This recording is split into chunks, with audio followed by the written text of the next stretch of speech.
So, your mission is bringing you to the Republic of Moldova. That's fantastic. But you know that making a real impact starts with getting your legal footing right. Today, we're going to cut through all the complexity of NGO registration. Think of this as your clear, step-by-step guide to getting your organization set up and ready to do some amazing work. We're going to start with the legal landscape, the basics. Then we'll get right into your first major strategic decision. From there, we'll compare your two main options side by side, lay out the exact registration playbook for both, and finally, cover those last few steps to becoming fully operational. By the end of this, you'll have a complete roadmap. Let's get into it. All right, first things first. Let's talk about the legal lay of the land. In Moldova, pretty much everything related to non-governmental organizations is governed by the law on non-commercial organizations. This law really sets the stage for everything that follows. Now, let's be absolutely clear about this. This isn't optional. If you're planning on having any kind of physical presence, or talking in office, local staff, or even just handling goods, the Moldovan government requires you to formally register. It's your official legal key to operate in the country.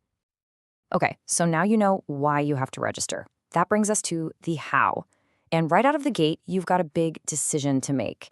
This one choice is going to directly impact your legal structure, your organization's liability, and even how fast you can get up and running in Moldova.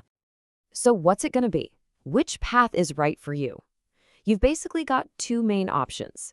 You can either create a brand new local Moldovan NGO from scratch, or you can establish a branch office of your existing foreign NGO.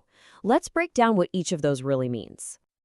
Option 1, creating a Moldovan NGO. The best way to think about this is like you're creating a completely new, distinct legal person inside Moldova. It stands on its own 2 feet. It can be a foundation, a public association with members, or even a private institution founded by just one person. And then you have option 2, the branch office, or as they call it, sucursala. Now, this is where the two paths really split. A branch isn't a new legal entity at all. Nope. It's simply an extension of your parent NGO acting on its behalf right there in Moldova. And this brings us to what is probably the single most important difference: liability.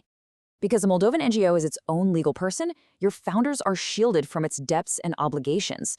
But with a branch office, that shield just isn't there. Your parent organization is directly on the hook for anything the branch does. This is a huge deal and probably the most critical factor in your decision. So, now that we've wrapped our heads around that core difference in legal identity, let's do a more detailed comparison. We'll look at how this all plays out with the practical pros and cons for your organization. All right, let's really break down these trade-offs.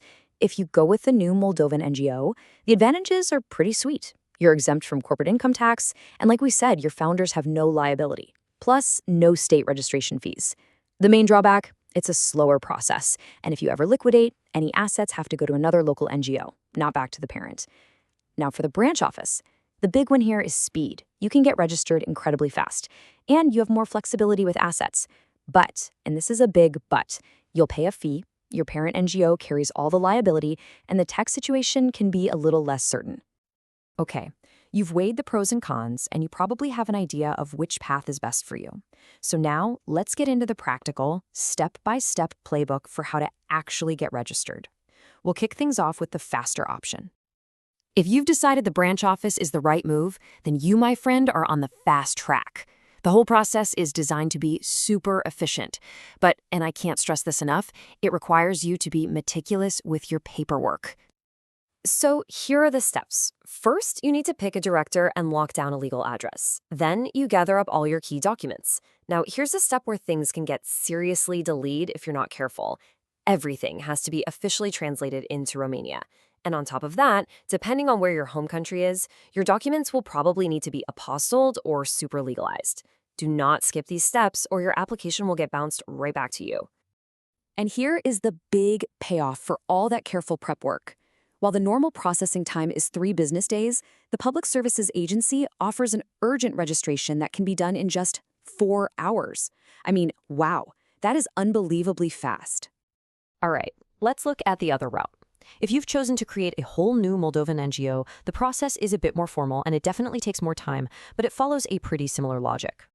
These steps are going to look familiar. You'll decide on the form, so foundation, association, or institution, plus a name, director, and address. Your document list is a little different. You'll need to draft a charter for the new NGO and show proof of your headquarters. But just like the branch office, every single thing needs to be translated into Romania and properly legalized before you submit it. The key difference here, of course, is the timeline. The standard processing time for registering a new Moldovan NGO is 15 calendar days. So you're basically trading the incredible speed of the branch registration for those big benefits of having a separate legal entity, like the corporate income tax exemption and not having to pay registration fees. Okay, so your registration is approved by the Public Services Agency, and huge congratulations. You now officially have your legal entity. But you're not quite ready to roll just yet. There are two final, absolutely mandatory steps you've got to take. First, you have to open a bank account. You'll definitely need one for Moldovan lei, and you can also open accounts for foreign currencies like euros or US dollars. Second, you need an accountant.